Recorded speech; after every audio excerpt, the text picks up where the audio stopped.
the ornaments, we need a Tumbling Towers block game from Dollar Tree, and we're going to paint all of those completely white. Okay, so we have our Dollar Tree Jenga blocks that are painted with white chalk paint. They're completely dry. You gotta let everything dry in between. And I have a sheet of words. It's just a Word document that I just printed on just regular old computer paper, nothing fancy. I'm gonna make a little tracer, a template. So I'm putting my block just on the scrap on the corner of this paper. I'm gonna draw around it and then cut that out. And I'll use this as a pattern for how big to cut the paper for my words, because I want the paper to be the very same size as the front face of the tile. It just looks better rather than putting like a patch on there or making it too small. So I'm gonna lay this down on my word, and I'm putting the word kind of centered top to bottom, but very close to the end.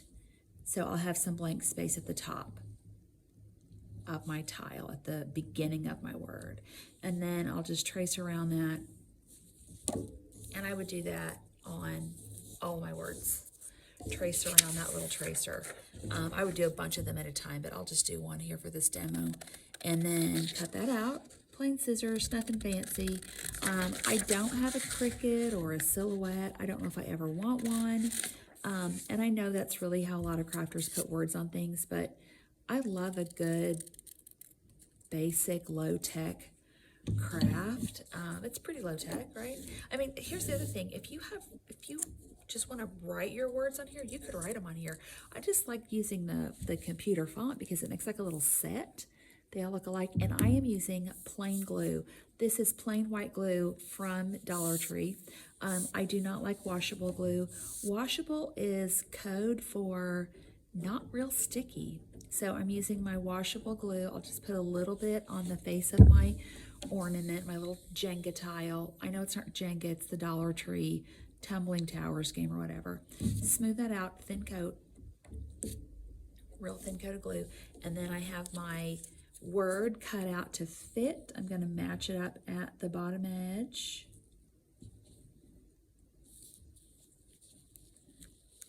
Sure I am.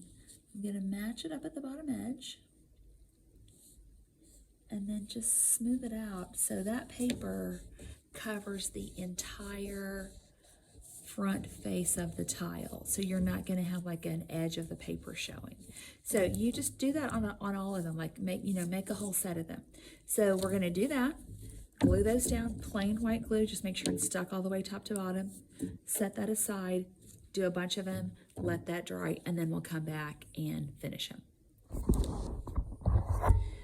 All right, so to finish up our little wooden ornaments, we have our wooden blocks painted. We cut out the words, we covered the whole front face with paper, glued it down, now it's dry.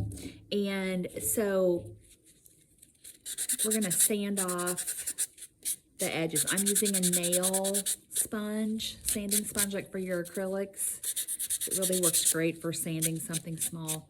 Just sand off the edges of the paper so it's nice and smooth in case your paper was a little bit big or the corners didn't quite stick. This will just smooth out the surface. So it really just looks like the word is printed on there. Next thing, we'll add a little dry brush in distressing. So we've got black paint. And I'm just using the tiniest little bit on my brush. And then we'll just distress the edges. So I'm hitting the edges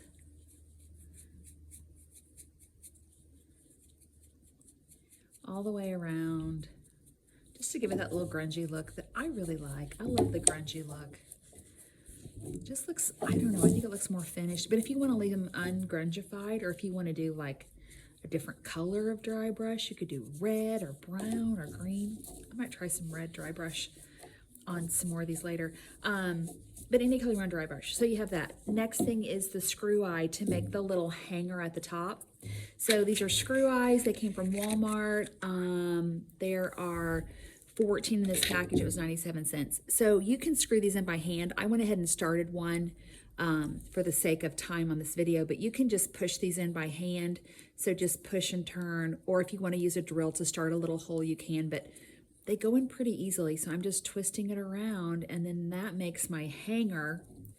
I guess you could drill a hole in the top. I just feel like that looks a little more substantial. It looks like I made something. The little hardware, and it's cheap, not difficult. Little piece of jute twine. My jute twine is from the Dollar Tree. So I'm gonna do a lark's head knot. So I cut a piece of jute twine. This is probably about 7 inches long. Fold it in half, put the half through the screw eye, and then put the tails through that loop, lark's head knot, like that. Just makes it hang straight, and then tie the ends in a little knot. So this makes your loop for hanging. All right, there's my loop to hang it on my tree or hanging on a package or whatever you can hang it on. And then I just have some little scraps of black and white gingham. Any scrap fabric you have would be just fine, or you could do a ribbon or a piece of raffia. I just like the black and white. Everyone's doing black and white right now. Who am I to turn down a good bandwagon? So I just have a little strip, a little raggedy strip. I didn't measure it. I just cut it. And I'm going to tie it right around the base of the screw eye. If you feel like they're too long, or you want to do like a little angle cut on them, by all means. But there you go. So there's our tiny ornament made from the Dollar Tree Tumbling Blocks game. Enjoy.